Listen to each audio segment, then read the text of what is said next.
What is going on, everybody? This is Mike Hughes, and you are listening to Skytown, and everything Chicago Sky related podcast brought to you by the ASAP Network. I am Mike Hughes from Mike on the Mic podcast. Obviously, you've seen me around. If you're new here, definitely hit that follow button. You could find me on TikTok and all social media platforms at theshy.kid. You could find me talking everything Chicago sports. But today, we're back. First time we're really sitting here having a real understanding of what could potentially be happening throughout the next month. We're right now entering Chicago Sky and WNBA free agency. I'm ecstatic to really be back and breaking down all the rumors going down. But at the same time, I'm not. At the same time, I'm not, because things don't look well right now for the Chicago Sky organization. Now, obviously, James Wade is second to none when it comes to negotiating and having people buy into the culture that he wants to set. But from what we're hearing right now going throughout the organization and the league, a lot of people are taking a lot of interviews, and there's a lot of states that we still don't know, and individuals like Allie Quigley and so many others. So today we're going to break that down, really talk about what's been going on throughout the WNBA. There's been several trades that have already occurred. The New York Liberty just acquired the 2021 MVP in Jonquel Jones to pair up with Sandy and Sabrina Ionescu. They already have Stephanie Dolson. They already have a great young core. I love what they're doing over there. They could potentially be title contenders once we start talking about what might actually happen in the next 48 to 72 hours. We'll see what happens in all these meetings, but let's break it down. First and foremost, like we always start this off, we got to talk about the key members of the Sky that are already here. At least 75% of the team has entered free agency. You have individuals like Candace Parker, Allie Quigley, Courtney Vandersloot, Emma Miesemann. Rebecca Gardner is a restricted free agent, which means she can only really talk with us right now, but that still counts into having to re-sign her. She could just say F it and decide to play overseas. I don't see her doing that, but it's definitely possible. Her rookie year was last year. I see no reason why it's not possible for her to just return to overseas, but she had an amazing rookie year. I don't see why she doesn't return with the Chicago Sky. There's a few other key members as well, Azurá Stevens and many others, but man, right now for me, you look at the Chicago Sky organization and everything they're trying to do. Obviously, reporting for them throughout 2021 and 2022, they had a phenomenal back-to-back run. Honestly, the first year, obviously, you win the championship. It wasn't expected by the league, but you have these standards that you have to meet going into that year two, and they broke every franchise record, basically every WNBA record that you could possibly break. Now, obviously, they came up short, and a lot of that came to fatigue. A lot of that came to inconsistencies throughout the entire team. But right now, you really have to take it for what it is and understand, give Curt Miller and the Connecticut Sun their flowers. They played a great run in the great series. Curt Miller is now coaching somewhere else, which is crazy to me to think that he left before he even finished the job. But we really do need to see what they're going to be doing to see what the future is going to be for the league as a whole. Right now, to me, and this is just me being completely honest, there's a lot of moves that need to be made. Obviously, individuals like Brittany Griner and Diana Taurasi are entering free agency as well. I'm expecting both of them to likely sign with the Phoenix Mercury. I don't see why not. But it's going to be really interesting to see what really transpires. For me, it's the Las Vegas Aces, who just traded Hamby to the LA Sparks, which is crazy. And now, one of the best bench players that they've had, and she's been a part of that franchise for a very long time. I know Kelsey Plum was very vocal about it on social media, how upset she was about that. And I saw how Hamby was upset about it as well. Felt like she was stabbed in the back. There's a lot that goes into that as well. We're going to get into that in a whole nother episode. Hopefully I'll have Megan Price on the show as well, and we can just get into everything free agency related. But right now it's really just the Las Vegas Aces versus everybody. And that's really what it feels like, because they have Asia Wilson, Kelsey Plum, and everybody else returning. Gray. It's going to look great, especially having Becky Hammon in year two. You already won a chip in year one, so now you're going into year two, going to be really trying to meet those expectations. But the big names going around right now is, and obviously, a lot of people expected us to talk about the state of Candace Parker, and we're going to get into that in a little bit. I just watched her on TNT with Shaq. It was a great bit tonight. Shaq had a little, I don't know if you saw it, Shaq had a crazy little hair piece, and Candace was just curling it for him after he lost a bet to her. But that's great. She does great work over there, and I love everything she's doing for the world of basketball as a whole. But before we get into what she's up to, one of the biggest rumors going around right now that's like I don't even like, I'm lost for words. I'm lost for words because, I want her to retire a Chicago Sky. Obviously, she spent the majority of her career here. She is the point guard, in my personal opinion. And Courtney Vandersloot, Sloot has done so much, not only for myself, you know what I mean? Sloot's one of those people that makes everything easier. Sloot makes it easier on the reporters, on the media, on the water boy, on teammates, coaching, everything. She is the best of the best. Now, obviously, there were financial issues with her contract that went into last year, and her kind of having those issues with the front office might play a role into her not returning this year. But the big rumor going around is that she wants to team up with 28-year-old four-time All-Star and two-time champion, one of the faces of the league, in Breanna Stewart, after Sue Bird's retirement in Seattle. We'll see what happens with Stewie. Right now, there's so many different rumors about where she could potentially land, but from what we're hearing from reports is that Stewie and Sloot could be a package deal. The one is not going to go without the other. And I love that. I love that. We haven't really seen that in the league before. It's going to be something really interesting to me to see what team actually lands them.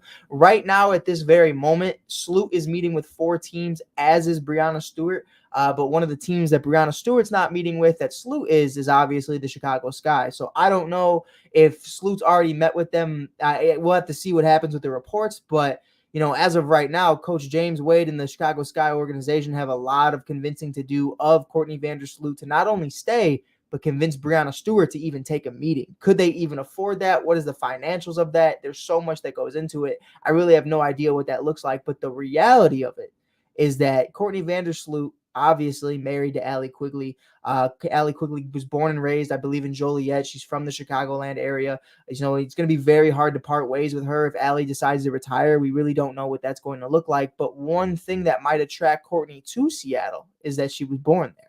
She's born and raised in Seattle. Obviously, they can financially, they can give Breanna the Supermax, and then they can obviously give Courtney Vandersloot the money that they would have given to Sue Bird, who just retired. Shout out Sue, by the way. It's not going to be the same without it this year. But it's interesting to me to see. Obviously, you're going to have Tina Charles, you're going to have Breanna Stewart, Courtney Vandersloot, potentially all being in the Seattle Storm. It's going to be really interesting to see if that could transpire. But the other teams that Breanna Stewart and Courtney Vandersloot are also meeting with, other than the Seattle Storm, are obviously the Minnesota Lynx, the New York Liberty, and the Washington Mystics. Now, the Washington Mystics, they're kind of that middle of the pack team. They're not good. They're not bad. They're kind of just there. I kind of want to see what they also do during the draft to really kind of, level themselves in the playing field of everybody else. They need to get a lot younger. They need to continue to develop individuals. And I'm really curious to see what they do during free agency. But the Minnesota Lynx, another one of those teams that can really just afford both of them. I think that's really why they're in the running. They're obviously a lot younger. They're getting there. And I think they're getting more experience as the years go on. I like what they're putting together. If you bring in Stewie and Salute, I think that's insane, and that can really, just speed up the process of what they're trying to do. But the big name, obviously, we're going to spend the most time talking about it. You already bring in the 2021 MVP in Jonquel Jones. You bring in Sandy, who coached the Phoenix Mercury. She knows what championship basketball is like. She knows how to coach championship basketball. Sabrina Ionescu, Lady Mamba. The queen of New York. What else could we say? There's so many things to be attracted to when you look at the New York Liberty right now. They are so young. They have championship pedigree in Sandy. They brought in Stephanie Dolson, another teammate of Courtney Vandersloot and a Chicago Sky legend, 2021 champ.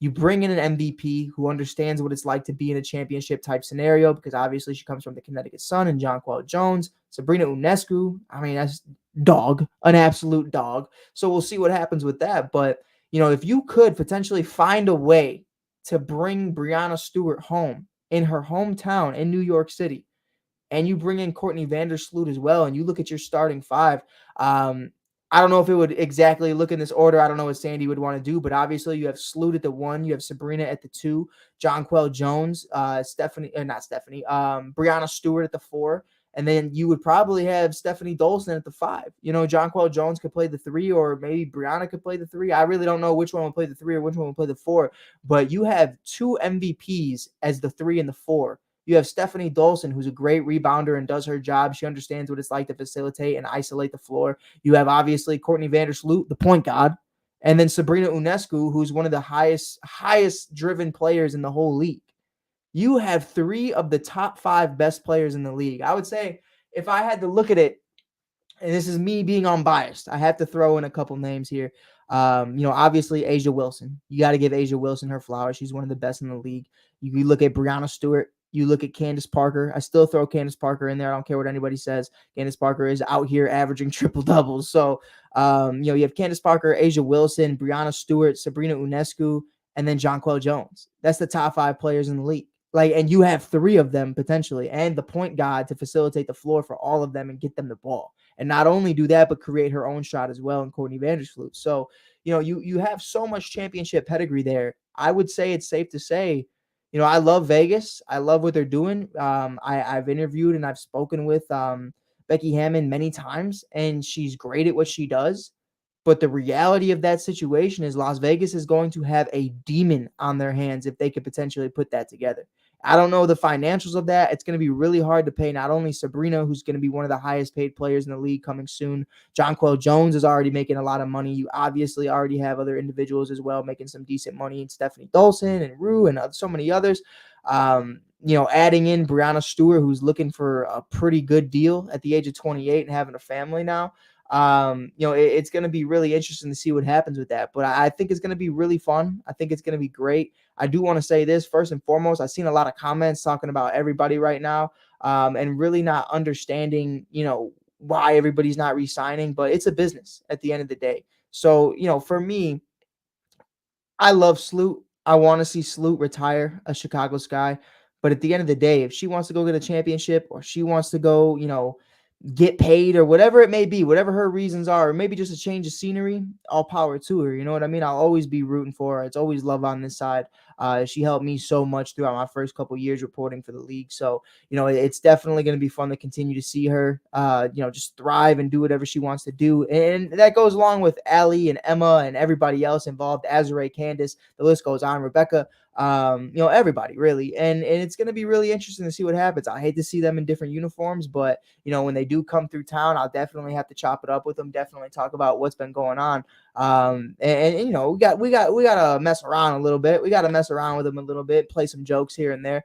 But in all seriousness, it's crazy to me to think that, we're having this conversation right now about Sloot teaming up with Breanna, but the conversation isn't about them teaming up in Chicago. I would love that if, and I think, when you really look at it for what it is, Breanna Stewart being 28 years old, there's a lot that goes into that. You're already paying Ka max money. So you definitely could afford them, but Sloot would have to take a pay cut. And again, that goes into what happened last year in the offseason. I still don't really fully understand what happened. I think, a lot of people speculate. A lot of people heard, the rumors and reports of what happened, but not a lot of people actually, know it. Everybody thinks they know, but who will never really understand unless Sloot goes out and says what happened. But I think one of the biggest things, looking at it for what it is, if we had to let go of Allie Quigley, Emma Mieseman, and Candace Parker to pair up Courtney Vandersloot, Kalia Copper, and Breanna Stewart at the age of 28, I'm fully on board with it. I am fully on board with it. And maybe find a way to keep Azure Stevens and convince her that Brianna's there. That would be a very, very solid 5 right there. You're looking at something along the lines of Courtney Vandersloot, Rebecca Gardner, Kalia Copper, Azure Stevens, and then Breanna Stewart probably plays the 5, or you could have, obviously Azure Stevens play the 5 and Breanna play the 4. Again, just depends on the matchups and what Coach Wade would want to do, but he'd have fun playing with that. You also have Dana Evans, who I think a lot of people sleep on. I'm really excited to see what she could potentially be as a starter. I'm really excited to see, what she could potentially bring to the league. I think she brings so much fun and so much tenacity and so much energy. It's going to be really interesting to see what she does. But, we really don't know. We won't know till we know. But moving on to the next one, Candace Parker originally was only meeting with 2 teams, now is meeting with the Las Vegas Aces. I feel like that one's just for shits and giggles in a way, kind of just entertaining it. You know what I mean? You look at Kelsey Plum, Gray, Asia Wilson. I mean, you add Candace Parker to that. There's a problem. That's a problem for the league. I think that's, again, another instant ring. You know what I mean? So, you look at that for what it is. I don't know if you want to look too seriously and too deep into that. Can they pay her that money? I don't know. But right now, Becky Hammon is one of the best coaches, if not the best coach in the league, next to Coach James Wade. I'm not gonna say he's not, because that's my guy. I'll bite my head off. But I'm just really excited to see what could potentially happen with her. Someone said right now, where do you see Stewart? Yeah, and that's we just hit that comment right there. Right now it really comes down to what Sloot wants to do. If they're really a package deal, that's really what it comes down to. So I think, if anything, financially, what makes the most sense is Stewie staying in Seattle and Courtney kind of getting that Candace Parker treatment of going back to her hometown and trying to win a championship in Seattle because she was born and raised there. I'm sure Allie wouldn't have any problem with that. Now, they go to New York or they go to Minnesota or Washington, it's a different conversation. Like, why? Especially Minnesota and Washington, it's kind of like, it's not certain of how it's going to turn out. But New York, instant ring. Seattle, they'll definitely be in contention. Chicago, I would imagine they're still in contention, but we really need to see what the rest of the roster looks like. But back to Candace. Candace will also be meeting with the Los Angeles Sparks for a potential reunion, kind of like a, hey, before retirement, come retire with the team that drafted you, the team you won your first championship with and spent the majority of your career. And obviously the Chicago Sky in her hometown. She's already won a chip here, spent the last 2 years here. It's really a flip of a coin. I know how much she loves Coach James Wade. I know how much she loves the city. She loves to be home in her hometown. But I would also completely understand her wanting to go back to the Los Angeles Sparks for 1 year, potentially retire. It's obviously year 16 for her. We really don't know what it's going to look like for her. So I'm curious to see how that's going to turn out. I'm curious to see what they're going to be able to do. It's going to be very interesting to see what happens. Again, it's another you don't know until you know kind of thing. And I'm sorry I keep saying that, but it's really how it is. It's really how it is. And it's not going to get any much better. So, we really just have to be very patient the next few weeks. I'm very curious to hear what happens with obviously individuals like Allie Quigley. So far, we haven't heard anything about her potentially retiring. There was a lot of rumors about this potentially being her final season. She was very emotional in our interviews at the end of the year. But, it's something for me, it really just comes down to that. And I think at the end of the day, you can't bet on her returning. I think you definitely need to set the stones for Dana Evans to be your everyday starting shooting guard, or Rebecca Gardner, whatever way you want to do it. It's going to be really interesting. Right now, fansided.com for Emma Mieseman, has 3 destinations that they could potentially see her going to. I've heard somebody say she could go to the Minnesota Lynx. That's a good conversation. The Washington Mystics, and obviously the Chicago Sky. But man, you look at the Mystics, you look at the obviously the Minnesota Lynx. They're teams that I just feel like are a ways away. So if it comes down to it, I think that would be a financial decision. But it really is to me. I think Emma had a great time in Chicago. I think she was really utilized well to her best ability. I think she loved the atmosphere here, from what I understood. She loved the media. She loved the people here. She loved every aspect of it, from what I understood, from what I gathered in our conversations that we've had.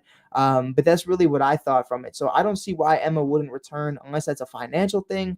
But again, a lot of people to pay. James Wade made a super team somehow. I still don't understand how he got everybody to sign the deals they did. It was insane, to really get that team, that 2021, 2022 team together. It was special. It was special. And I kept saying that all throughout last season. That was the greatest season I've ever experienced, including the championship season. It was a lot of fun. They broke every record possible. We had every single matchup possible. The only thing that came up short was obviously returning to the finals and going back to back. But, recrown Chi-Town was the entire narrative of the season. But, for me, I really don't know what's going to happen with Emma. I really don't know what's going to happen with Allie, Azare Stevens, or others. But, one of the big ones that I think we really do need to take into consideration, for me at least, is Azare Stevens. Azare Stevens is such a huge part of this team, and not a lot of people recognize that. Not a lot of people understand that. My conversations with her, it's all love always. I mean, she is the brightness of a room. She lights up a room. Her, Sloot, and Rebecca really are just insanely, I guess energy boosting is the word you could see. It is definitely the way you need to look at it. Now, right now, Azare Stevens is getting targeted by the Lynx. I mean, the Lynx are targeting everybody. Let's just keep it like that. Let's keep it a stack. But they do have a plan B. They do have a bunch of other teams that are going to be, potentially in on them. And right now it's very early. So for me, looking at Azare Stevens and how important she was to the bench unit of this team, but let's be real here. She does not need to be a bench player. Like, she is a 6th woman of the year candidate, 110%, but she could start in this league. She can drop 15 points a game in this league and grab 10 plus boards. Like, that's who Azurá Stevens is. And only being 26 years old, obviously Kalia Copper being under 25 as well, it's something I really want to see them continue to develop. Obviously Dana Evans is young. Obviously you have Azurá Stevens and you have Kalia Copper. I want to keep that young nucleus, that young core together. We also have a top 5 pick. We're drafting number 5 in the 2023 draft coming up soon in April.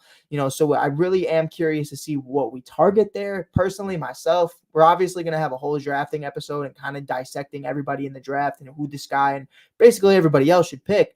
But for me, the Chicago Sky right now, especially if Sloot and Allie leave, is 3-point shooting. This was not a 3-point shooting team. Obviously, they had their nights where they were very streaky, and they had their nights where, they would go 2 for 18. So, that's something that they definitely understood. They were a mid-range, post-up type team.